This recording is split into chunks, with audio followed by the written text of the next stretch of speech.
All right. Good morning, everyone. You too. Like, subscribe, and share, please. All right, guys. I just want to talk a little, few things about Gypsy Rose and maybe a few other things. We'll see. All right. Let's talk about what happened. All right, after she's arrested. Okay. Like I said, David Blanchard was her go-to person. Okay. Anything going on or whatever, he's the one that set that up. Now her go-to person is Mike Stanfield. That's why he's her manager, right? Okay. All right. So after she gets arrested, okay, I'm going to do a whole video talking about those interrogations and point all the things out to you that was going on.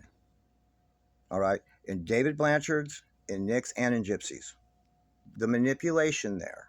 Okay. All right. Let's see. Oh, so anyway, okay. So now she gets arrested. Whatever. Okay. All David Blanchard has to do is go make the phone call to his go-to person, right? And then it's going to get to the people in Springfield area, and then they move them into action. That's how it goes, man. She made the deal. Okay. So what happens is she ends up with Mike Stanfield as her attorney. Now, I don't even know if he was a public defender at the time. I think he was just a private attorney. And they're probably going to spin it as, well, he was doing some of his public defender work because, private attorneys, private defense attorneys in the community, well, where I came from anyway, they had to do so many cases, so many hours or something, so many cases, I think, a year of pro bono public defender work. They did that, or get the low public defender fee or whatever they get for it, or something. They do it for a very low fee, or they do it for free. They have so many. I'm telling you, where I came from, the defense attorneys in that area that were paid, that were on their own, they did so many of those. So are they going to spin it like that? I think he was just a private attorney. When we know he's a Luciferian attorney, so that's why they sent him in there for her. Okay? Now, Dan Patterson, prosecutor, they got him assigned on that. Attorneys are assigned, public defenders and prosecutors. Now, if she was a private attorney that the Luciferians just sent in, and then they would have been the ones technically that retained for her. You understand, right? Otherwise, your public defender is assigned to you. Your prosecutor is assigned to you. Now, there's different ways different offices do it. But once that phone call was made to whoever's in Springfield over this, they made sure the one prosecuting it was either a Luciferian himself or one of those people that are adjacent, that will do the work, will do the shady shit, will do what you ask them to. They don't ask questions, and they get paid well for it. Okay? And they'll also be, if there's going to be advancements coming or whatever, they'll make it happen for you. They tell them. Okay? Now, Nick's defense attorney, also working against Nick and for Gypsy. So he's either adjacent or one also. So there you go. The medical examiner as well, because those are assigned. I have a feeling, and I don't know how to get a hold of like the schedules back then or whatever, or I would. I have a feeling that is why they waited and dicked around to find the body. Those cops knew that body was in there. It was a big cover-up, you guys. They knew the body was in there. Do you know what a rotting body 4 days later smells like? The whole fucking neighborhood would have smelt that body. My goodness. There's a reason that they waited to find the body, and I have a feeling it was because they wanted that medical examiner on staff. Okay? Because that medical examiner is very key into this. Because that autopsy is not a real autopsy. That is bullshit. Real autopsies are big, voluminous, huge things with all kinds of stuff in it. That, especially a body moved around the house, autopsies are investigative tools. They don't just do what's on the body. They do a whole investigation surrounding it to give to the state. Okay? They're actually law enforcement. They're doctors, though. Okay? That's why. They were all in this. Okay? And then right away, they wanted her to take a plea agreement and him to take a plea agreement. First, they were trying to get her out of it, blame it all on him, but that wasn't going to work with the evidence, and that wasn't going to work. And it wasn't going to work with the interviews on video and audio tape. That wasn't going to work, and they knew that. So they had to switch it around have her testify supposedly for him, but that's against him. The state doesn't ask you to testify for people to give you a deal. They don't do that. The state's against the people. It's an adversarial relationship. It's an adversarial system. Okay? The state against the defense. Okay? The state never calls a co-defendant to testify for the co-defendant and then give them a fucking deal. They're against both defendants, the state is. Okay? Now, technically what really happened there is, but they couldn't do it that way because everyone in the world knows why the fuck is the one that hired him testifying against him for a lesser deal. So they say, oh, she's testifying for him, and fuck everyone's heads up, right? Which makes absolutely no sense. Anyway. So she's the poor little victim of him and her mother is how they framed it, right? Which she's the evil bitch that slit her throat and drank her blood, if we're being technical and real here. So it's supposed to be he's this evil monster that went crazy and she's a victim and her mother was a victim of him. Is how it was framed, guys. You know that. Okay. So we know what happened with the courts and all this shit. They wanted her to get that, and they didn't want to go to trial with him. They didn't think he would. They wanted him to take a fucking plea agreement too. I don't know how low they got. I think one was 40 years and another one was 20 years or something. He should have took the 20-year one. Okay. He should have done that. But he wasn't smart enough to understand that they were all working against him. He didn't get that. He thought if he goes and tells the whole truth, I guess, I don't know what he was thinking. They shouldn't have let someone impaired like that even be making all these decisions on his own. Okay? But I can't believe they couldn't manipulate him into taking the plea agreement and make this go away. So I got to give him that much. I got to give old Nick that much. They were not able to manipulate. He's not that impaired, I guess. But they weren't able to manipulate him into taking a plea agreement because he should have took the 20 years. Okay, he should have done that. If it was, I'm not sure even that's true. If it was 20 years, that's what I heard. One was 40 and one was 20.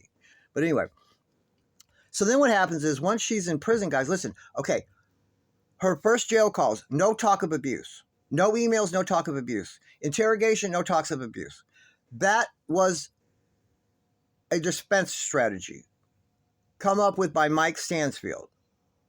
At first it was supposed to be Nick was abusive and kidnapping her and all this shit, but that wasn't going to work. So then it turns into this. Then Mike Stansfield's attorney floated, how about the Munchausen by proxy, since this kid had once they got her medical records and shit. Oh, well, she's had all these things happen.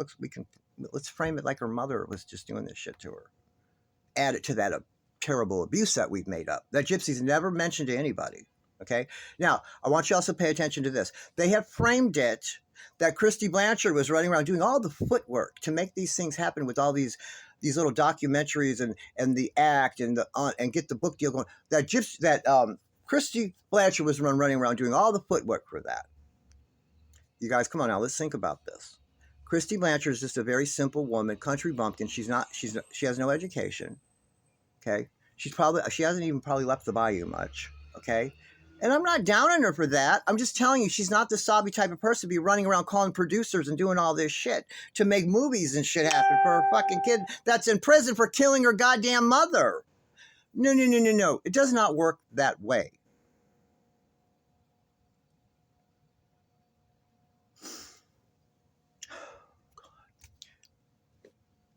Mike Stanfield was the one running around doing that. Okay? Them doing that shit with Fancy Maselli was probably some kind of weird ploy of some sort to take the attention off of how Mike Stan was running around doing this shit. I don't know. There's a reason they did all that shit and then turned on Fancy like that. Okay? There's a reason. And then framed it like Fancy turned on them kind of thing.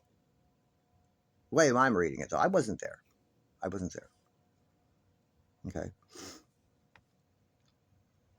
But anyway, all that footwork was Mike Stanfield setting all that up. Because they wanted the narrative. GYPSY's just this poor little girl the whole time that acts like a child because her mother makes her. She doesn't know anything about boys or anything. She's a virgin. And she was just stuffed in that chair and her mother did it. Her mother shaved her head. Her mother made her get her salivary glands out. Her mother made her have her fucking teeth pulled out. Her mother was a maniac. Mother was a maniac, stealing things, being evil, scamming everybody. That's how they framed it. That her mother was a total lunatic abusing this poor little girl. Right? Nick's a crazy fucking monster that needs to be locked up forever. And Gypsy's just a poor little girl. That was them doing it. And if you guys remember the phrase, the verbiage that both Christy and Rod started using right away, right? Couple phone calls in, then it's, and we always hear this even when she first got out of prison. They say the same thing, and they were told to say this, 100%. Gypsy Rose has a story to tell. Oh, yeah. Well, Gypsy Rose, she has a story to tell. They both were doing that. There was a reason they both were saying it just like that. Okay? So this is what the deal is. This is how it ended up having to go. This is not how it was supposed to go, guys. Gypsy Rose was supposed to have something to offer them and make them money and help them out with the children trafficking because they already had it in place with Dee Dee. I've told you this and I presented you plenty of evidence of it. Okay? They were going to step it up with Gypsy, but David Blanchard wanted his hand in it because he wanted some of the money. He wanted this and he knew he was her go-to. Doesn't mean he's over her, but he was going to manipulate her and have his hand in all kinds of shit. That's what this was about. That's probably why he set the whole thing up. Okay, I don't know for sure, of course. That's purely speculation, supposition. But that's the deal. She already had that going. This was what she had to offer. That's a big deal if you're helping in any way providing the children. Who knows what else they're going to have her start doing there? They had all those sheds in the back. Who knows how many kids they're going to have there? Who knows if they're going to start locking them up like animals? I don't know. Once Dee Dee was out the way, yeah, when Dee Dee was doing them, you had to treat them kind and nice, right? That was the deal. That's how Dee Dee reconciled in her mind. Well, and this is purely speculation and supposition too. I'm just putting myself in her place. Well, they're paying me a lot of money just to babysit them and take care of them. If they're not with me, they might be with someone mean, and that's going to hurt them. If it's not me, it's going to be someone else. I might as well make the money. We'll be kind and nice to them. Okay? Well, that doesn't mean once Dee Dee was out of the way, someone with some scruples and some morals, when Gypsy Rose and the rest of these animals were in charge, who knows then? Right? Who knows? Who knows? They might have got some defilement rituals in. Gypsy want to stay young and live forever? I wouldn't put it past her once Dee Dee was out the way. But they had to get Dee Dee out the way.